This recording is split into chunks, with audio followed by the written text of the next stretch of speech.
Crime and Punishment by Fyodor Dostoevsky. Part 1, Chapter 4.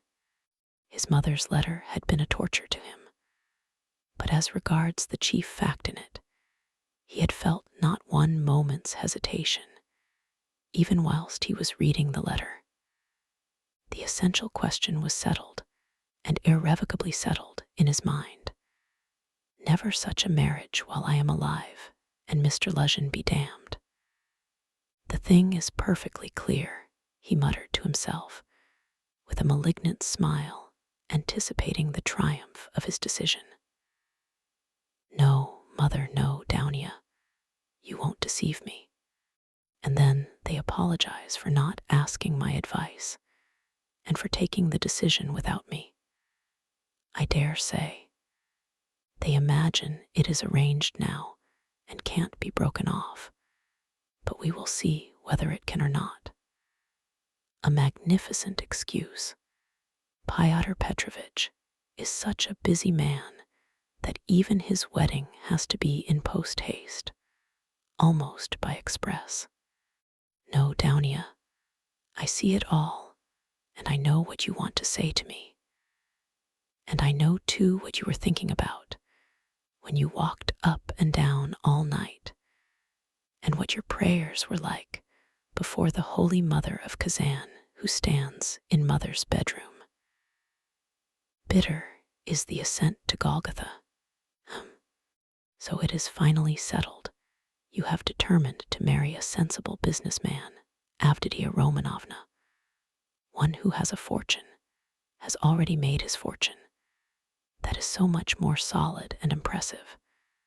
A man who holds 2 government posts, and who shares the ideas of our most rising generation, as Mother writes, and who seems to be kind, as Downia herself observes. That seems beats everything. And that very Downia for that very seems is marrying him. Splendid, splendid. But I should like to know why Mother has written to me about our most rising generation. Simply as a descriptive touch, or with the idea of prepossessing me in favor of Mr. Luzhin. Oh, the cunning of them. I should like to know one thing more. How far they were open with one another that day and night, and all this time since. Was it all put into words, or did both understand that they had the same thing at heart and in their minds, so that there was no need to speak of it aloud, and better not to speak of it? Most likely it was partly like that. From Mother's letter it's evident.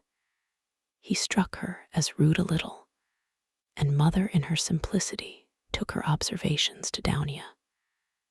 And she was sure to be vexed, and answered her angrily. I should think so.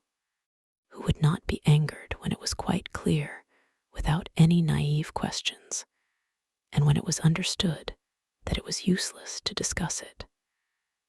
And why does she write to me? Love Downia, Radia, and she loves you more than herself. Has she a secret conscience prick at sacrificing her daughter to her son? You are our one comfort. You are everything to us. Oh, Mother. His bitterness grew more and more intense. And if he had happened to meet Mr. Luzhin at the moment, he might have murdered him. Yes, that's true, he continued, pursuing the whirling ideas that chased each other in his brain. It is true that it needs time and care to get to know a man, but there is no mistake about Mr. Luzhin. The chief thing is he is a man of business and seems kind. That was something, wasn't it, to send the bags and big box for them? A kind man, no doubt, after that. But his bride and her mother are to drive in a peasant's cart covered with sacking. I know, I have been driven in it. No matter. It is only 90 versts, and then they can travel very comfortably, 3rd class, for 1,000 versts. Quite right, too. One must cut one's coat according to one's cloth. But what about you, Mr. Lejeune? She is your bride, and you must be aware that her mother has to raise money on her pension for the journey. To be sure, it's a matter of business, a partnership for mutual benefit, with equal shares and expenses, food and drink provided, but pay for your tobacco. The businessman has got the better of them too. The luggage will cost less than their fares, and very likely go for nothing. How is it that they don't both see all that, or is it that they don't want to see? And they are pleased. And to think that this is only the first blossoming, and that the real fruits are to come. But what really matters is not the stinginess, is not the meanness, but the tone of the whole thing. For that will be the tone after marriage. It's a foretaste of it. And mother too, why should she be so lavish? What will she have by the time she gets to Petersburg? 3 silver rubles or 2 paper ones, as she says. That old woman. What does she expect to live upon in Petersburg afterwards? She has her reasons already for guessing that she could not live with Daunia after the marriage, even for the first few months. The good man has no doubt let slip something on that subject also, though mother would deny it. I shall refuse, says she. On whom is she reckoning then? Is she counting on what is left of her 120 rubles of pension when Afanasy Ivanovitch's debt is paid? She knits woolen shawls and embroiders cuffs, ruining her old eyes. And all her shawls don't add more than 20 rubles a year to her 120. I know that. So she is building all her hopes all the time on Mr. Lejeune's generosity. He will offer it of himself. He will press it on me. You may wait a long time for that. That's how it always is with these Schilleresque noble hearts. Till the last moment, every goose is a swan with them. Till the last moment, they hope for the best and will see nothing wrong. And although they have an inkling of the other side of the picture, yet they won't face the truth till they are forced to. The very thought of it makes them shiver. They thrust the truth away with both hands, until the man they deck out in false colors puts a fool's cap on them with his own hands. I should like to know whether Mr. Lejeune has any orders of merit. I bet he has the Anna in his buttonhole, and that he puts it on when he goes to dine with contractors or merchants. He will be sure to have it for his wedding, too. Enough of him, confound him. Well, mother, I don't wonder at, it's like her, God bless her. But how could Daunia, darling, as though I did not know you. You were nearly 20 when I saw you last. I understood you then. Mother writes that Daunia can put up with a great deal. I know that very well. I knew that 2.5 years ago, and for the last 2.5 years I have been thinking about it, thinking of just that Daunia can put up with a great deal. If she could put up with Mr. Svidrigailov and all the rest of it, she certainly can put up with a great deal. And now mother and she have taken it into their heads that she can put up with Mr. Lejeune, who propounds the theory of the superiority of wives raised from destitution and owing everything to their husband's bounty, who propounds it too, almost at the first interview. Granted that he let it slip, though he is a sensible man, yet maybe it was not a slip at all, but he meant to make himself clear as soon as possible. But Daunia, she understands the man, of course, but she will have to live with the man. Why, she'd live on black bread and water. She would not sell her soul. She would not barter her moral freedom for comfort. She would not barter it for all Schleswig-Holstein, much less Mr. Lejeun's money. No, Daunia was not that sort when I knew her, and she is still the same, of course. Yes, there's no denying, the Svidrigaïlovs are a bitter pill. It's a bitter thing to spend one's life a governess in the provinces for 200 rubles. But I know she would rather be a nigger on a plantation or a let with a German master than degrade her soul and her moral dignity by binding herself forever to a man whom she does not respect and with whom she has nothing in common for her own advantage. And if Mr. Lejeune had been of unalloyed gold or one huge diamond, she would never have consented to become his legal concubine. Why is she consenting then? What's the point of it? What's the answer? It's clear enough. For herself, for her comfort, to save her life, she would not sell herself, but for someone else she is doing it. For one she loves, for one she adores, she will sell herself. That's what it all amounts to. For her brother, for her mother, she will sell herself. She will sell everything. In such cases, we overcome our moral feeling if necessary. Freedom, peace, conscience, even all are brought into the market. Let my life go, if only my dear ones may be happy. More than that, we become casuists. We learn to be Jesuitical. And for a time maybe we can soothe ourselves. We can persuade ourselves that it is one's duty for a good object. That's just like us. It's as clear as daylight. It's clear that Rodion Romanovich Raskolnikov is the central figure in the business, and no one else. Oh, yes, she can ensure his happiness, keep him in the university, make him a partner in the office, make his whole future secure. Perhaps he may even be a rich man later on, prosperous, respected, and may even end his life a famous man. But my mother, it's all Radia, precious Radia, her firstborn.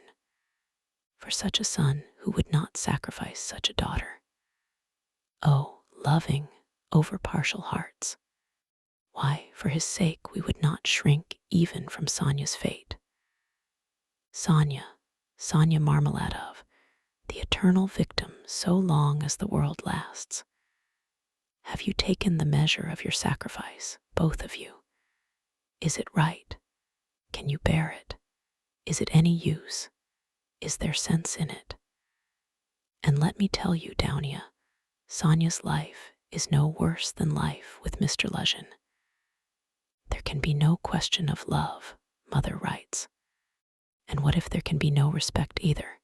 If, on the contrary, there is aversion, contempt, repulsion, what then?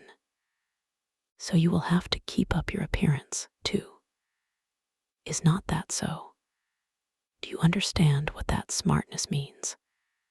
Do you understand that the Lejeune's smartness is just the same thing as Sonia's, and maybe worse, viler, baser? Because in your case, Daunia, it's a bargain for luxuries, after all. But with Sonia, it's simply a question of starvation. It has to be paid for. It has to be paid for, Daunia, this smartness. And what if it's more than you can bear afterwards, if you regret it? The bitterness, the misery, the curses, the tears hidden from all the world, for you are not a Marfa Petrovna. And how will your mother feel then? Even now she is uneasy, she is worried, but then, when she sees it all clearly, and I, yes, indeed, what have you taken me for? I won't have your sacrifice, Daunia. I won't have it, mother. It shall not be, so long as I am alive. It shall not, it shall not. I won't accept it. He suddenly paused in his reflection and stood still. It shall not be. But what are you going to do to prevent it? You'll forbid it. And what right have you? What can you promise them on your side to give you such a right? Your whole life, your whole future, you will devote to them when you have finished your studies and obtained a post. Yes, we have heard all that before, and that's all words, but now something must be done now. Do you understand that? And what are you doing now? You are living upon them. They borrow on their 100 rubles pension. They borrow from the Svidrigailovs. How are you going to save them from Svidrigailovs, from a fantasy Ivanovich Varishin? Oh, future millionaire Zeus, who would arrange their lives for them. In another 10 years, mother will be blind with knitting shawls, maybe with weeping too. She will be worn to a shadow with fasting, and my sister. Imagine for a moment what may have become of your sister in 10 years. What may happen to her during those 10 years?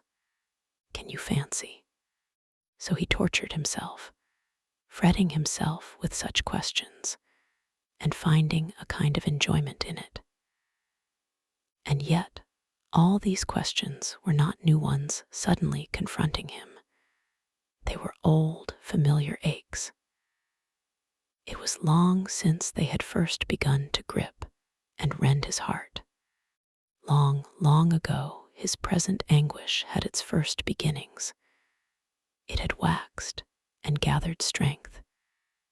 It had matured and concentrated until it had taken the form of a fearful, frenzied, and fantastic question, which tortured his heart and mind, clamoring insistently for an answer.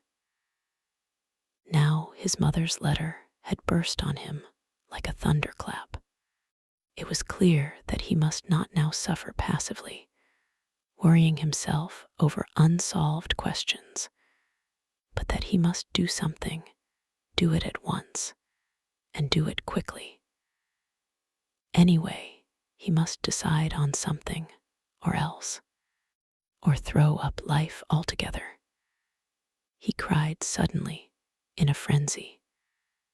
Accept one's lot humbly as it is, once for all, and stifle everything in oneself, giving up all claim to activity, life, and love. Do you understand, sir? Do you understand what it means when you have absolutely nowhere to turn? Marmeladov's question came suddenly into his mind. For every man must have somewhere to turn.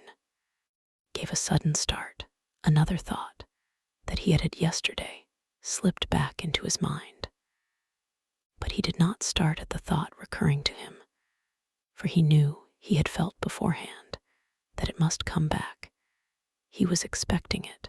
Besides, it was not only yesterday's thought. The difference was that a month ago, yesterday even, the thought was a mere dream. But now it appeared not a dream at all. It had taken a new menacing and quite unfamiliar shape, and he suddenly became aware of this himself. He felt a hammering in his head, and there was a darkness before his eyes. He looked round hurriedly. He was searching for something. He wanted to sit down and was looking for a seat. He was walking along the quay boulevard. There was a seat about 100 paces in front of him. He walked towards it as fast he could, but on the way he met with a little adventure which absorbed all his attention. Looking for the seat, he had noticed a woman walking some 20 paces in front of him, but at first he took no more notice of her than of other objects that crossed his path. It had happened to him many times going home not to notice the road by which he was going, and he was accustomed to walk like that. But there was at first sight something so strange about the woman in front of him that gradually his attention was riveted upon her, at first reluctantly, and, as it were, resentfully, and then more and more intently. He felt a sudden desire to find out what it was that was so strange about the woman. In the first place, she appeared to be a girl quite young, and she was walking in the great heat bareheaded and with no parasol or gloves, waving her arms about in an absurd way. She had on a dress of some light, silky material, but put on strangely awry, not properly hooked up, and torn open at the top of the skirt, close to the waist. A great piece was rent and hanging loose. A little kerchief was flung about her bare throat, but lay slanting on one side. The girl was walking unsteadily, too, stumbling and staggering from side to side. She drew Raskolnikov's whole attention at last. He overtook the girl at the seat, but on reaching it, she dropped down on it in the corner. She let her head sink on the back of the seat and closed her eyes, apparently in extreme exhaustion. Looking at her closely, he saw at once that she was completely drunk. It was a strange and shocking sight. He could hardly believe that he was not mistaken.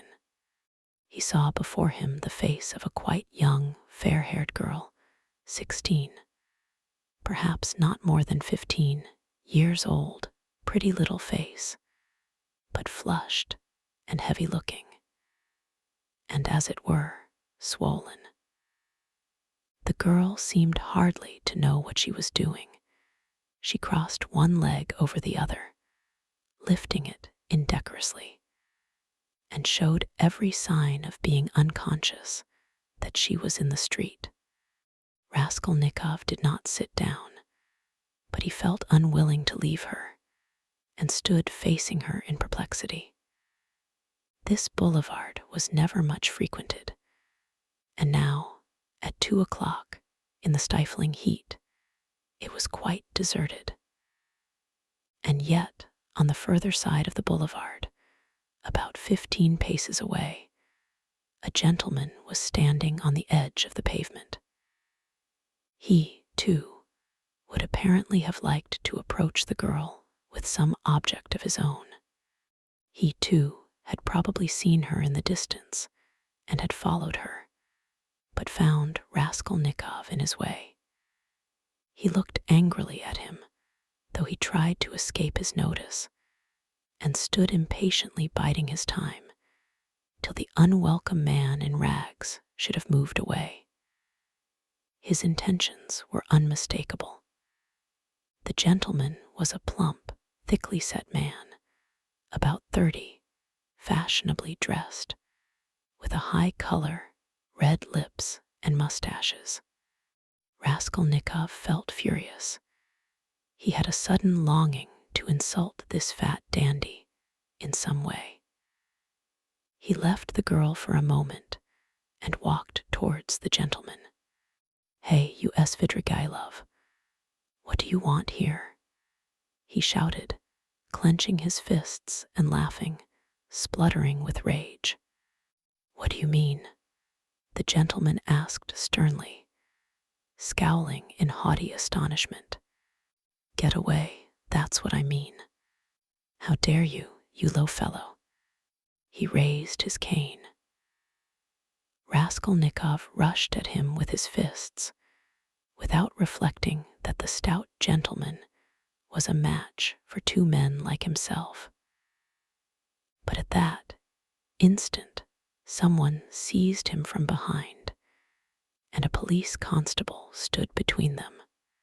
"That's enough, gentlemen, no fighting, please, in a public place. What do you want? Who are you?" he asked Raskolnikov sternly, noticing his rags. Raskolnikov looked at him intently.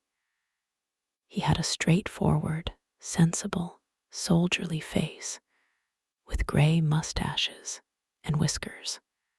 "You are just the man I want," Raskolnikov cried, catching at his arm. "I am a student, Raskolnikov. You may as well know that too," he added, addressing the gentleman. "Come along. I have something to show you." And taking the policeman by the hand, he drew him towards the seat. "Look here, hopelessly drunk, and she has just come down the boulevard. There's no telling who and what she is. She does not look like a professional. It's more likely she has been given drink and deceived somewhere, for the first time, you understand. And they've put her out into the street like that. Look at the way her dress is torn and the way it has been put on. She has been dressed by somebody. She has not dressed herself, and dressed by unpracticed hands, by a man's hands, that's evident. And now look there. I don't know that dandy with whom I was going to fight. I see him for the first time, but he, too, has seen her on the road, just now, drunk, not knowing what she is doing. And now he is very eager to get hold of her, to get her away somewhere while she is in this state. That's certain, believe me. I am not wrong. I saw him myself watching her and following her, but I prevented him, and he is just waiting for me to go away. Now he has walked away a little, and is standing still, pretending to make a cigarette. Think, how can we keep her out of his hands, and how are we to get her home? The policeman saw it all in a flash. The stout gentleman was easy to understand. He turned to consider the girl. The policeman bent over to examine her more closely, and his face worked with genuine compassion. "Ah, what a pity," he said, shaking his head. "Why, she is quite a child. She has been deceived. You can see that at once. Listen, lady," he began, addressing her. "Where do you live?" The girl opened her weary and sleepy-looking eyes, gazed blankly at the speaker, and waved her hand. "Here," said Raskolnikov, feeling in his pocket, and finding 20 kopecks. "Here, call a cab, and tell him to drive her to her address. The only thing is to find out her address." Missy, the policeman began again, taking the money. "I'll fetch you a cab and take you home myself. Where shall I take you, eh? Where do you live? Go away." "They won't let me alone," the girl muttered, and once more waved her hand. "Och, how shocking. It's shameful, missy, it's a shame."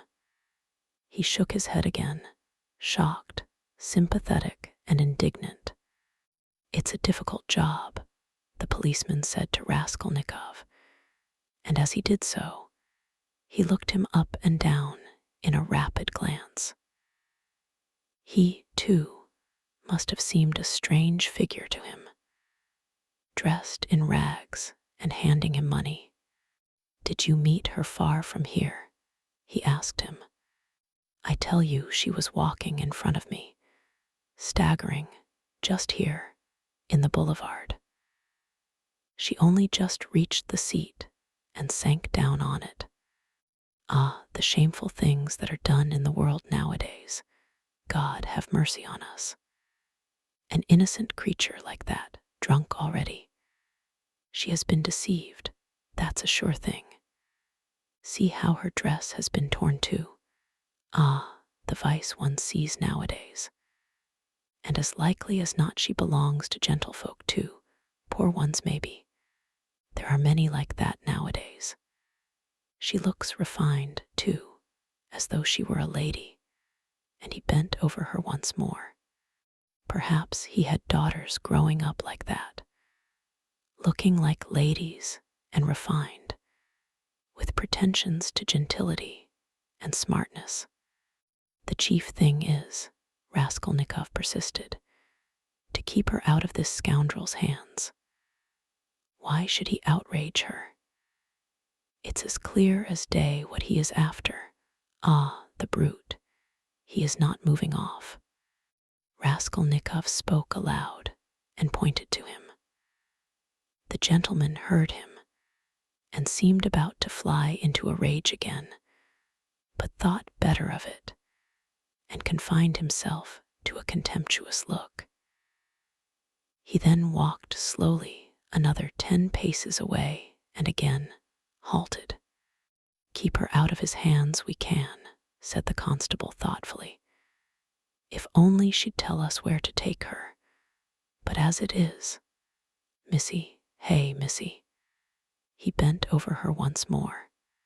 She opened her eyes fully all of a sudden, looked at him intently, as though realizing something, got up from the seat, and walked away in the direction from which she had come. "Oh, shameful wretches, they won't let me alone," she said, waving her hand again. She walked quickly, though staggering as before. The dandy followed her, but along another avenue, keeping his eye on her. "Don't be anxious. I won't let him have her," the policeman said resolutely, and he set off after them.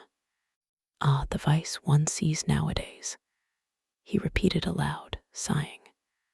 At that moment, something seemed to sting Raskolnikov. In an instant, a complete revulsion of feeling came over him. "Hey, here," he shouted after the policeman. The latter turned round. "Let them be. What is it to do with you? Let her go. Let him amuse himself." He pointed at the dandy. "What is it to do with you?" The policeman was bewildered and stared at him open-eyed. Raskolnikov laughed. "Well," ejaculated the policeman, with a gesture of contempt, and he walked after the dandy and the girl, probably taking Raskolnikov for a madman or something even worse. "He has carried off my 20 kopecks," Raskolnikov murmured angrily when he was left alone. "Well, let him take as much from the other fellow to allow him to have the girl, and so let it end. And why did I want to interfere? Is it for me to help? Have I any right to help? Let them devour each other alive. What is it to me? How did I dare to give him 20 kopecks? Were they mine?" In spite of those strange words, he felt very wretched. He sat down on the deserted seat. His thoughts strayed aimlessly. He found it hard to fix his mind on anything at that moment. He longed to forget himself altogether, to forget everything, and then to wake up and begin life anew. "Poor girl," he said, looking at the empty corner where she had sat. "She will come to herself and weep, and then her mother will find out. She will give her a beating, a horrible, shameful beating, and then maybe turn her out of doors. And even if she does not, the Darya Frantsovnas will get wind of it, and the girl will soon be slipping out on the sly here and there. Then there will be the hospital directly. That's always the luck of those girls with respectable mothers, who go wrong on the sly, and then, again the hospital, drink, the taverns, and more hospital in 2 or 3 years a wreck, and her life over at 18 or 19. Have not I seen cases like that? And how have they been brought to it? Why, they've all come to it like that. But what does it matter? That's as it should be, they tell us. A certain percentage, they tell us, must every year go. That way, to the devil, I suppose, so that the rest may remain chaste and not be interfered with. A percentage. What splendid words they have. They are so scientific, so consolatory. Once you've said percentage, there's nothing more to worry about. If we had any other word, maybe we might feel more uneasy. But what if Downia were one of the percentage of another one, if not that one. But where am I going? He thought suddenly. Strange, I came out for something. As soon as I had read the letter, I came out. I was going to Vasilevsky Ostrov, to Razumihin. That's what it was. Now I remember. What for though? And what put the idea of going to Razumihin into my head just now? That's curious. He wondered at himself. Razumihin was one of his old comrades at the university. It was remarkable that Raskolnikov had hardly any friends at the university. He kept aloof from everyone, went to see no one, and did not welcome anyone who came to see him. And indeed, everyone soon gave him up. He took no part in the students' gatherings, amusements, or conversations. He worked with great intensity without sparing himself, and he was respected for this, but no one liked him. He was very poor, and there was a sort of haughty pride and reserve about him, as though he were keeping something to himself. He seemed to some of his comrades to look down upon them all as children, as though he were superior in development, knowledge, and convictions, as though their beliefs and interests were beneath him. With Razumihin he had got on, or at least, he was more unreserved and communicative with him. Indeed, it was impossible to be on any other terms with Razumihin. He was an exceptionally good-humored and candid youth, good-natured to the point of simplicity, though both depth and dignity lay concealed under that simplicity. The better of his comrades understood this, and all were fond of him. He was extremely intelligent, though he was certainly rather a simpleton at times. He was of striking appearance, tall, thin, black-haired, and always badly shaved. He was sometimes uproarious, and was reputed to be of great physical strength. One night, when out in a festive company, he had with one blow laid a gigantic policeman on his back. There was no limit to his drinking powers, but he could abstain from drink altogether. He sometimes went too far in his pranks, but he could do without pranks altogether. Another thing striking about Razumihin, no failure distressed him, and it seemed as though no unfavorable circumstances could crush him. He could lodge anywhere and bear the extremes of cold and hunger. He was very poor and kept himself entirely on what he could earn by work of one sort or another. He knew of no end of resources by which to earn money.